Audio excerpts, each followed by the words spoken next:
Boa noite. Nós, alunos do curso de Psicologia da Faculdade Exanc, estamos aqui com o professor Benedito de Almeida Júnior e estamos fazendo aqui um trabalho da matéria, da disciplina Bases de Filosofia, e estamos aqui para bater um papo com o professor e ele vai estar à vontade agora para falar sobre os temas propostos, que são consciência, subjetividade, ciência da psicologia em relação à filosofia. Boa noite, professor. Boa com a noite, palavra. gente. Muito obrigado. Em primeiro lugar, eu quero parabenizar vocês pela iniciativa de fazer o trabalho, de sair de dentro da universidade e procurar esse diálogo. É muito interessante. De imediato eu me dispus a colaborar, porque eu acho muito interessante essa iniciativa mesmo.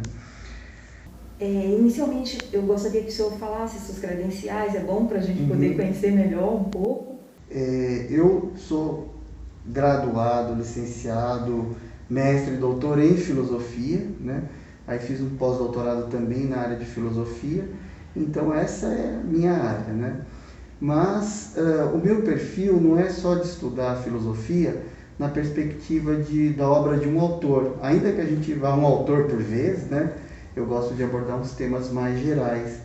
E aí eu venho trabalhando nos últimos 10 anos filosofia da religião, onde a gente necessariamente passa por questões da psicologia, já que os estudos de religião e psicologia estão muito próximos, dentro dessas duas tradições, tanto da psicologia quanto da filosofia. E uma das questões que mais chama a atenção das turmas com as quais eu trabalho é o problema da consciência.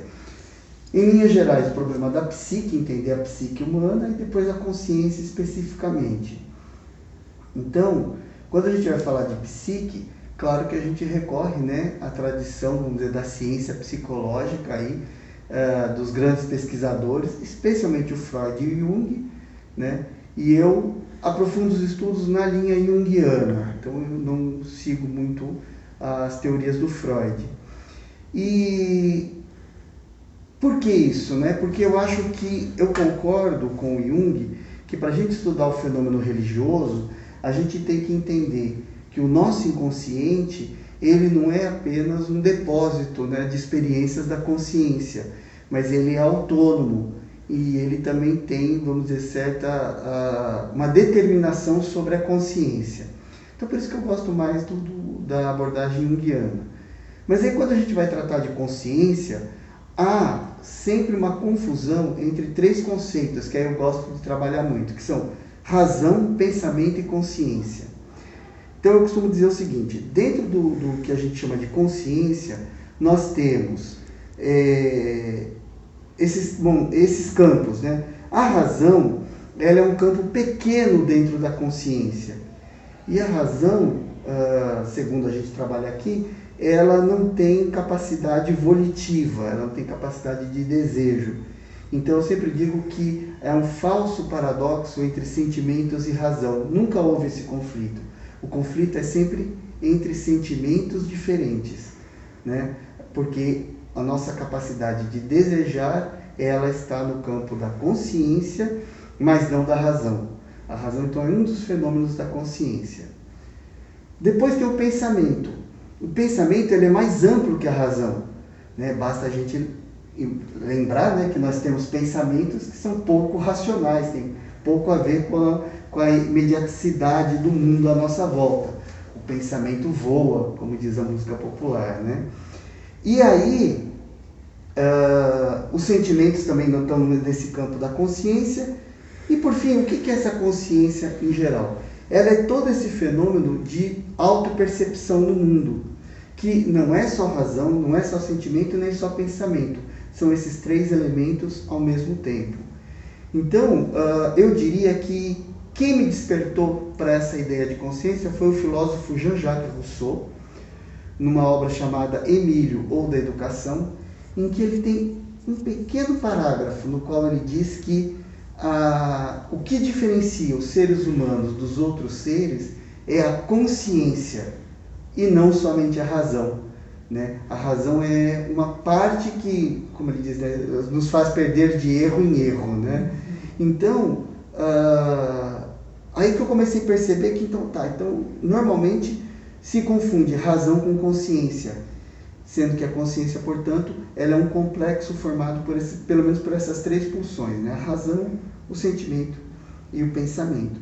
Então é mais ou menos nessa linha que eu trabalho aqui, né? Eu gosto muito desses paradoxos para provocar pensamento, né? Como esse de que não há conflito entre razão e sentimentos. Os conflitos são sempre sentimentos opostos. Bacana, muito legal.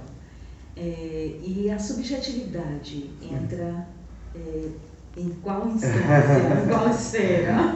Joia. Então, a subjetividade a gente trataria aqui da seguinte maneira. Em primeiro lugar, a noção de ego, né, que também tanto freudiana como junguiana, a gente poderia optar por uma dessas duas correntes. Eu adoto a corrente junguiana da concepção de ego. A subjetividade, então, está ligada a esse complexo que é o ego, que nos dá uma identidade nesse mundo, né? Mas a subjetividade, ela perpassa uma série de questões que fogem ao campo meramente da psique. Então, por exemplo, na filosofia africana, especialmente naquela corrente Ubuntu, uma filosofia popular, eles costumam dizer que eu sou porque o outro é. Então a gente nunca forma a nossa subjetividade apenas por nossa própria existência. A gente forma a nossa subjetividade em sociedade, em grupo, né? Então, esse aspecto é muito importante lembrar, né? Que então, a nossa identidade no mundo se dá dentro de um grupo. Pois bem, mas tem um outro aspecto interessante da subjetividade, que é o aspecto, vamos dizer assim, também do ponto de vista ético, mas as pressões que a sociedade faz para que nós tenhamos um determinado comportamento social. Então, a nossa subjetividade, por outro lado, acaba sendo apenas também uma resposta às expectativas que a sociedade tem sobre nós, né?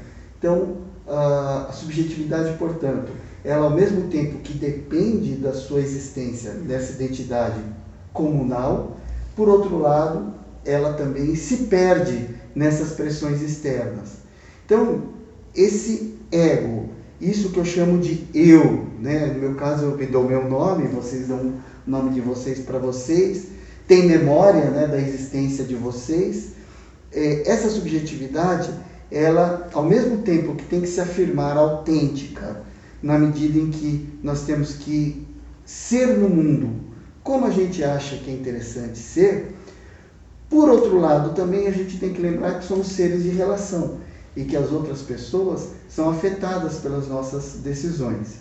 Então, a subjetividade dentro da filosofia moderna, ela parece exaltada, né? René Descartes, Kant, como eu coloquei nas respostas, que exaltam essa subjetividade moderna, e hoje a gente é crítico desse pensamento kantiano, cartesiano, porque eles fizeram com que esse homem moderno, ele acreditasse que ele podia ser uma ilha no mundo, né? E por ser essa ilha no mundo, ele se torna um sujeito violento. O homem moderno, ele se caracteriza por essa violência em relação aos outros. Então, para ele, o que vale é a subjetividade dele. Só para dar um exemplo disso, no campo da ética hoje e da política, a gente enfrenta essas questões sobre a liberdade de expressão, né? Em que alguns grupos, os grupos bolsonaristas, né, eles utilizam o termo liberdade de expressão para ter liberdade de agressão, né? E aí a gente tem questionado filosoficamente isso, né, dizendo que, bom, você tem sua liberdade de expressão, você pode falar, mas você tem que ser responsável pelo que você fala. Você não pode simplesmente agredir as outras pessoas e dizer, mas é minha liberdade de expressão. Então é como se o outro não tivesse direito à sua subjetividade também, né? Tal como a gente vê o racismo recreativo, o machismo recreativo, que agridem, ofendem todos os dias, e esse homem moderno, ele acredita que a subjetividade dele pode se impor às demais. Então essa corrente da filosofia moderna, europeia, eurocêntrica, ela resultou nesse tipo de sociedade. Por isso que eu acho que a gente, para rever essa subjetividade, a gente tem que ir buscar outras vozes, outras filosofias, né? Então, filosofia oriental no budismo, no taoísmo, filosofias africanas, como eu já citei aqui, né? Filosofia ameríndia, na qual o outro está falando, o outro assume uma voz. Então, essa crise da subjetividade moderna é consequência de uma filosofia eurocêntrica que influenciou o pensamento freudiano e junguiano, sem dúvida nenhuma. Com certeza. Né? Os dois viam os povos primitivos como povos que ainda não tinham desenvolvido completamente a noção de consciência do mundo. Né? Então, a gente tem que buscar novas fontes. Essas fontes já estão exauridas para a gente precisa buscar fontes em que as pessoas que lhes era negado o direito de uma subjetividade autêntica, estão se afirmando. Então, filósofas mulheres negras, né? Filósofos latino-americanos, africanos, que afirmam a autenticidade do seu pensamento, do nosso pensamento, da nossa subjetividade. Muito bom. E para finalizar, para fechar essa nossa conversa, nós gostaríamos então de ouvi-lo agora em relação à ciência da psicologia. Uhum. Essa ciência que a gente está mergulhando, estamos iniciando, e a gente gostaria agora de ouvir com relação a isso e a influência que a filosofia exerce ou exerceu, né, durante a sua formação enquanto ciência. Bom, eu não conheço exatamente a história da psicologia, né? Mas a gente conhece, assim, vamos dizer, os princípios dela, e a psicologia ela nasce como ciência ali no século XIX, principalmente a partir daquele movimento científico positivista na Europa. Mas é interessante porque a psicologia ela retoma um tema que era clássico da filosofia, quem é o ser humano, o que é a psique humana. No entanto, ela começa a aplicar métodos científicos e não só reflexão filosófica. Não é à toa, né, que a psicologia nasce do trabalho de médicos, psiquiatras, né, neurologistas, como era o Freud, como era o Jung, que estavam ali no laboratório, na clínica. Então, acho que a ciência psicológica ela tem esse viés que me interessa muito, porque enquanto na filosofia eu me prendo mais à leitura dos livros, à leitura das ideias, a psicologia vai às pessoas, ouve as pessoas, literalmente ouve as pessoas, né? Está em contato com elas. Então esse nascimento da psicologia, ele foi muito interessante porque ele deu voz a quem não tinha voz, né? Quem não era ouvido. E hoje eu diria que a ciência da psicologia, ela não pode se apegar a essas teorias como se fossem dogmas, né? Então a gente usa teoria junguiana aqui, teoria freudiana lá, lacaniana acolá, mas Gestalt, né, que eu gosto muito. No entanto, é importante que a ciência psicológica caminhe a partir do fenômeno que ela está em contato, que são as pessoas. Então, se os fatos se diferenciarem da teoria, o azar é da teoria, né? Então, novas teorias têm que ser forjadas sempre. Novas situações que nós estamos vivendo, vocês vão trabalhar com psicologia no mundo pós-pandemia, né? Então, vocês vão pegar uma realidade que nenhuma teoria pegou. Pegaram pós-guerra. Aí sim, o impacto das duas grandes guerras mundiais na psicologia foi muito grande. Mas vocês vão pegar no pós-pandemia. Então, vocês vão ter que ir em busca de fontes que permitam entender esse momento. Durante a graduação de vocês, ok, vamos estudar, né, o que está sendo proposto lá pelos professores, pelas professoras. Mas é importante também fazer o que esses grandes mestres fizeram, que é recorrer a outras fontes. Então, Jung, por exemplo, recorreu à alquimia, à mitologia, também como Freud, para tentar entender o fenômeno humano. Então, ao mesmo tempo que vocês vão olhar para o nosso tempo aqui, né, como psicólogos, como cientistas, nesse universo que nós estamos, é bom também perceber determinadas tendências humanas que permanecem, que somos nós. Por isso que a alquimia, a mitologia, a religião continuam sendo importantes. Então, acho que é importante para a ciência psicológica hoje dialogar com as ciências da religião, com a filosofia, mas não ficar restrita a esse universo europeu, porque ele não responde às nossas questões. Nós não somos europeus, né? Então a gente precisa ouvir o que os africanos, as africanas estão dizendo, o que os latino-americanos estão dizendo, né?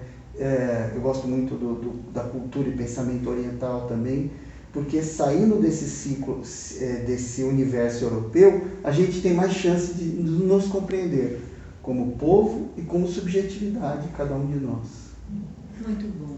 Obrigada, professor. Nós estamos imensamente gratos.